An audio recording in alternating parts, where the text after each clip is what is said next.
Ce partage qui semble apparaître là vraiment spontanément, tu vois.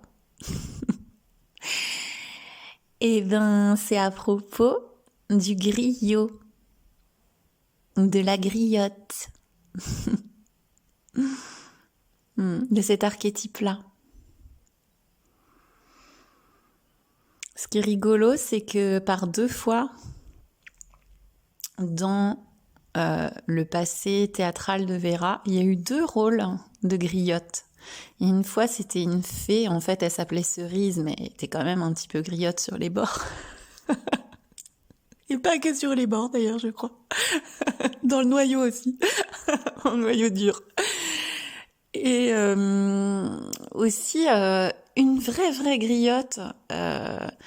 Ouais, c'était une œuvre poétique super. Bon, là, je vais pas rentrer dans le détail parce que sinon, ça va durer vraiment des plombs. Mais voilà, il se trouve que ça s'est apparu dans des rôles.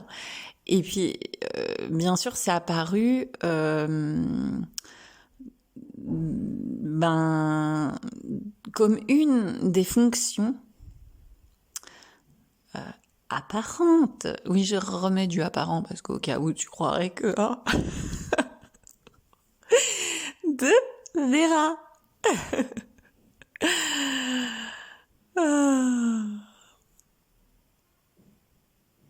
Alors, le griot ou la griotte, là, moi, je vais te donner un petit peu ma version, mais je pense que suivant la personne qui va définir, ce sera différent. C'est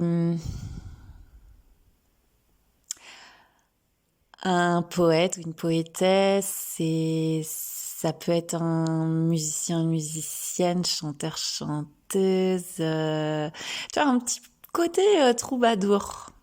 Et ça, c'est aussi une fonction, enfin, qui apparaît régulièrement. Souvent, Vera se définit comme étant troubadourette de l'éphémère et de l'éternel.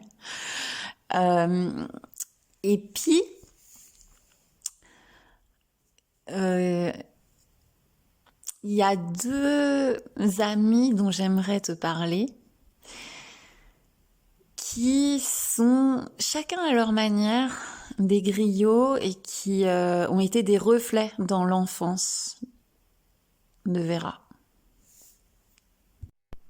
Le premier ami, je l'ai déjà évoqué dans un Zoom, le Zoom érotique.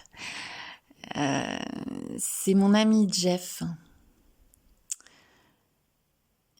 Il me semble qu'il a dû traverser le miroir et que maintenant il est de l'autre côté du rien. Le miroir sans miroir. La traversée sans traversée.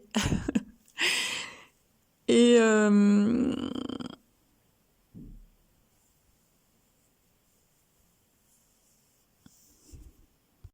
je l'ai rencontré dans le cadre d'Emmaüs. Je devais avoir un peu moins de 10 ans.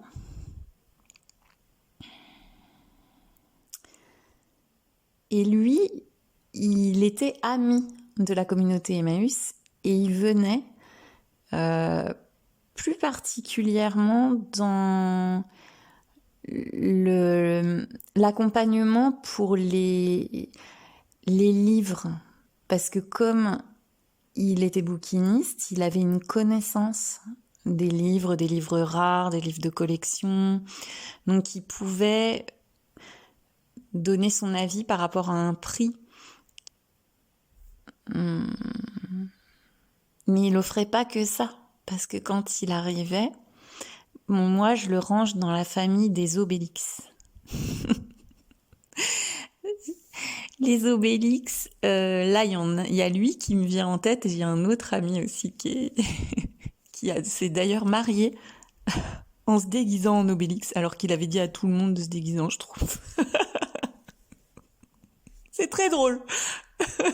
Non, peut-être pas tout le monde devait se déguiser en schtroumpf, mais sa chérie était en schtroumpfette, donc elle s'attendait à ce que lui aussi soit en schtroumpf, genre grand schtroumpf. Eh ben non, je crois qu'il est arrivé en Obélix.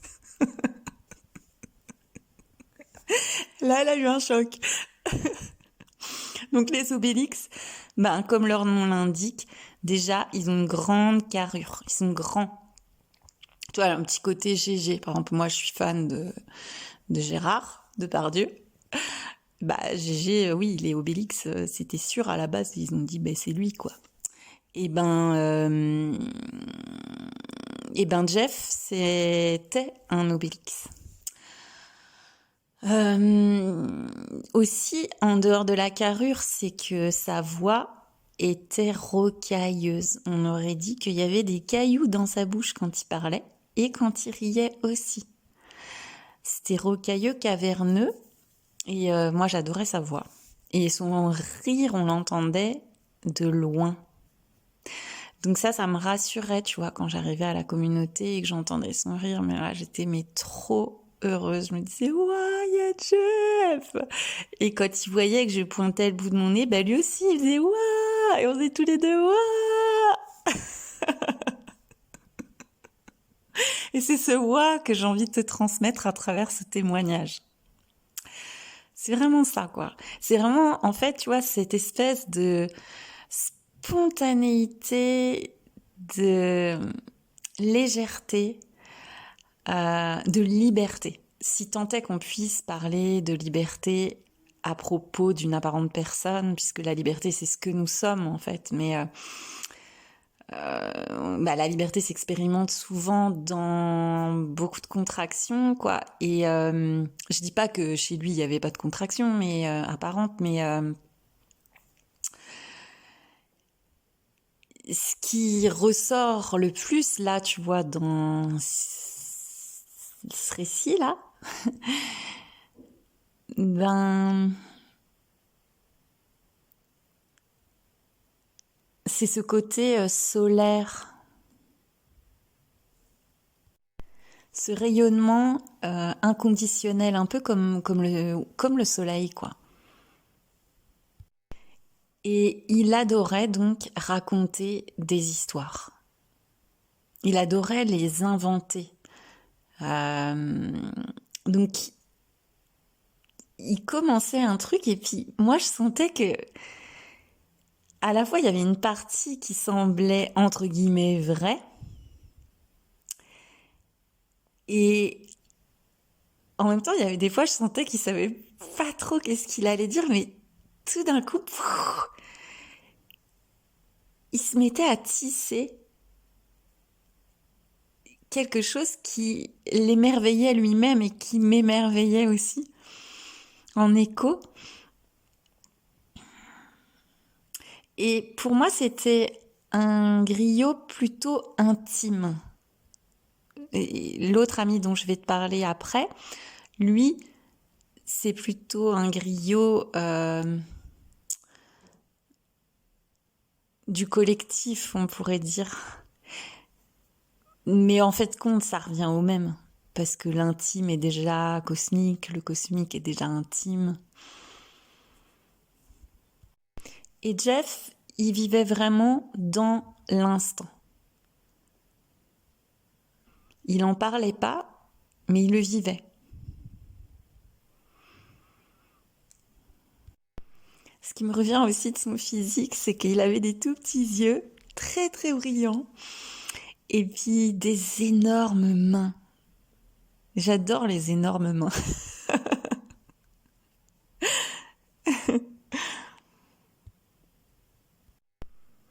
C'était quelqu'un de naturellement espiègle.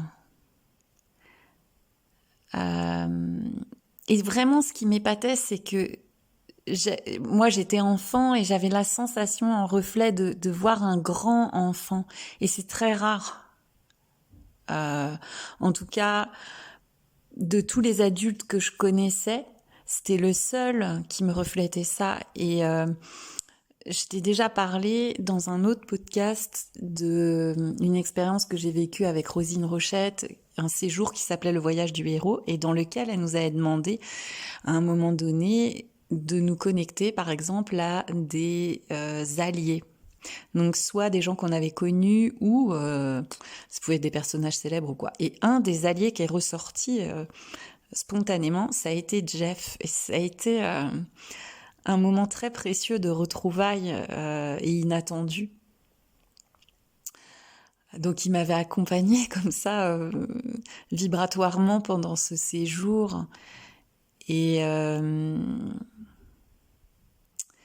voilà, et encore aujourd'hui, sa présence peut se manifester et c'est comme un rappel de ben oui, quoi. Enfin, on n'est pas limité à.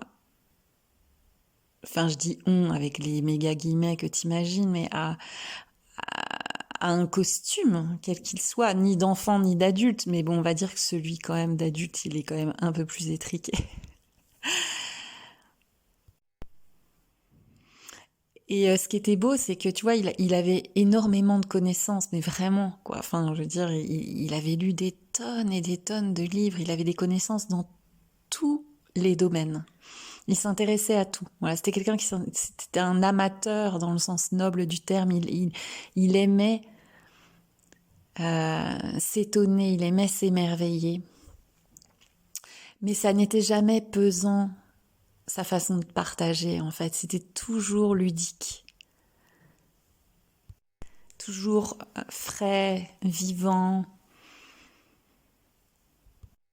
C'était comme s'il avait déjà vécu des milliers de vies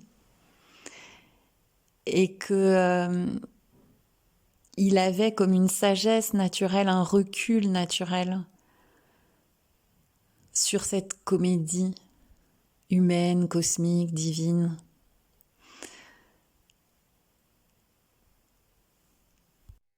Et comme il était bouquiniste, il avait rencontré pas mal à Paris, quoi, de, de personnages, euh, enfin personnages, de personnes apparentes connues.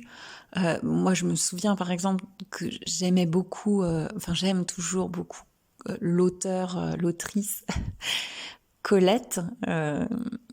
Donc j'étais tellement fan d'elle que je crois que j'ai lu à peu près tout Colette dans ma adolescence. Et lui, il l'avait connue, quoi. Donc moi, j'étais là, waouh, il a connu Colette.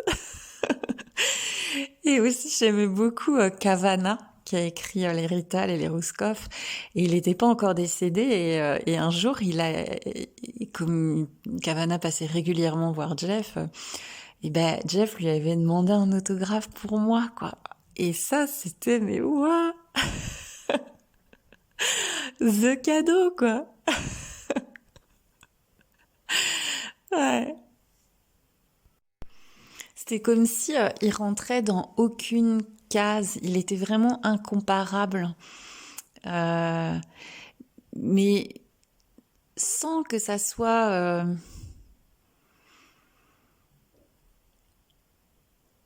appuyé. Enfin, c'est que, tu vois, comme Obélix, quoi. Obélix, il le fait pas exprès de pas rentrer dans les cases. C'est pas de sa faute, tu vois. Je veux dire, il aimerait peut-être bien rentrer dans une case, mais ça, c'est pas possible, quoi. Bah voilà. C'était comme ça avec Jeff. Tu sais, ça a l'impression même dans son corps que il, comme s'il savait pas trop comment faire avec ce corps.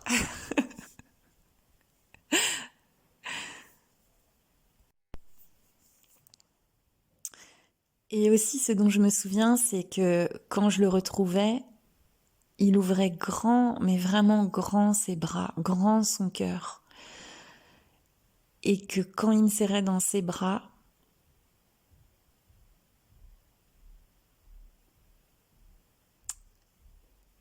je recevais son amour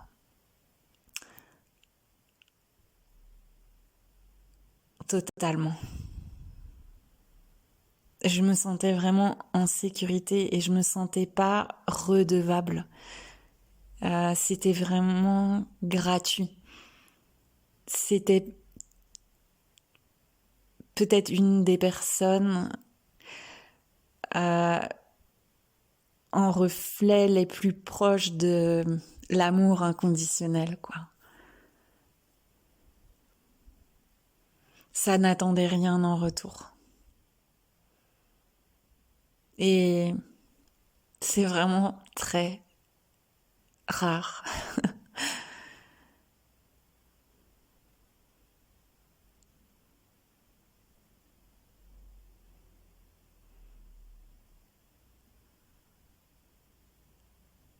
Hmm. Et comme j'ai jamais pu lui dire au revoir, je veux dire le au revoir, tu vois, euh, ben ce témoignage, c'est aussi une passerelle vers toi, Jeff, pour te remercier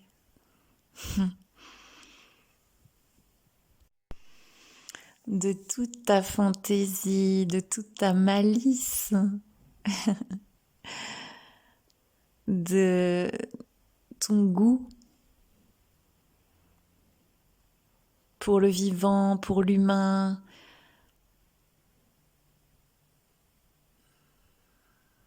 Dans tous ces aspects, il y avait vraiment ça. Il y avait vraiment cet accueil de, de toutes les dimensions de l'être, de tout ce qui pouvait émerger. Voilà, j'ai pu aussi euh, le voir auprès des compagnons, avec cette tendresse, cette compassion et bien sûr cet humour, cet amour. Ouais, je t'aime.